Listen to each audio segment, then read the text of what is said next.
Hello ചങ്ങായിമാരെ, good morning, have a nice day. ആഴ്ചയിലെ 6-ാം ദിവസം, ഇന്ന് വെള്ളിയാഴ്ച 22/8/2025. ഇന്ന് രാവിലെ വേറൊരു ആവശ്യമായിട്ട് ഇങ്ങനെ പോകുന്നതാണ്. ഇൻഷാ അല്ലാഹ് എല്ലാം നല്ല പഠിച്ചോലെ അയറിലാക്കി തട്ട്. ഇന്ന് വെള്ളിയാഴ്ച, ജുമാ മുബാറക്. എല്ലാവർക്കും നല്ലൊരു ദിവസം തരുന്നു. ചങ്ങായിമാരെ, മരിക്കുന്നവരെ നല്ല ആരോഗ്യവും ആഫിയത്തും തരാൻ ദൈവത്തോട് എല്ലാവരും പ്രാർത്ഥിക്കുക ദിവസവും.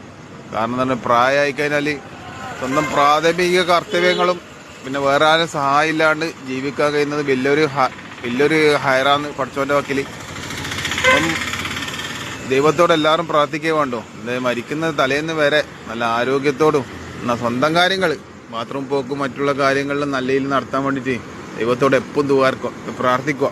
അതേ നിങ്ങൾക്ക് ഉണ്ടാവും. കാരണം വേറൊരാളെ സഹായത്തിന് വേണ്ടി കാത്തിരിക്കാതെ സ്വന്തം കാര്യങ്ങൾ നടക്കാൻ വേണ്ടിയിട്ടെങ്കിലും നല്ല ആരോഗ്യത്തോട് ജീവിക്കാനുള്ള കഴിവ് ദൈവത്തോട് തരാൻ വേണ്ടിയിട്ട് എല്ലാവരും ദിവസവും പ്രാർത്ഥിക്കുക.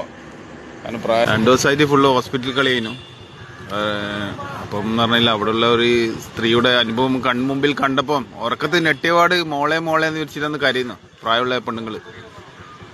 അപ്പോൾ ഞാൻ പറയാം, പ്രായമുള്ള ടൈം നിങ്ങളൊരു സാന്നിധ്യം ഉണ്ടാകുന്നത് അവർക്ക് കൂടുതൽ ആശ്വാസം നൽകും. ഹോസ്പിറ്റലിൽ ആരെങ്കിലും അഡ്മിറ്റ് ആണെങ്കിൽ പൈസ മാത്രം അയച്ചിട്ട് കാര്യമില്ല. നിങ്ങൾക്ക് അവിടെ എത്താൻ പറ്റുവാണെങ്കിൽ ഒരു 5 ദിവസത്തെ ലീവിനാ, വിദേശത്ത് എവിടെയെങ്കിലും ജോലി ചെയ്യുന്നുണ്ടാവും, ഒരു 5 ദിവസത്തെ ലീവിനാ 2 ദിവസത്തെ ലീവിനാ എത്താൻ പറ്റുവാണെങ്കിൽ അവർക്ക് കുറേ മരുന്നുകളാക്കാനും എല്ലാത്തിനും സമാധാനം കിട്ടും. അവർക്ക് കാര്യങ്ങൾ നടക്കുകയും പൈസ വേണം എന്തായാലും, അതിപ്പം പറഞ്ഞിട്ട് കാര്യമില്ല. നിങ്ങളൊരു സാന്നിധ്യം ഒരു 2-3 ദിവസത്തേക്കെല്ലാം ലീവിന് വന്നിട്ട് അവരടുത്ത് നിൽക്കുകയാണെങ്കിൽ കുറേ ഗുളികക്കും മരുന്നിനും കൊടുക്കുന്ന സമാധാനത്തിൽ അങ്ങാട്ടിയും കൂടുതൽ സമാധാനം അവർക്ക് കൊടുക്കും.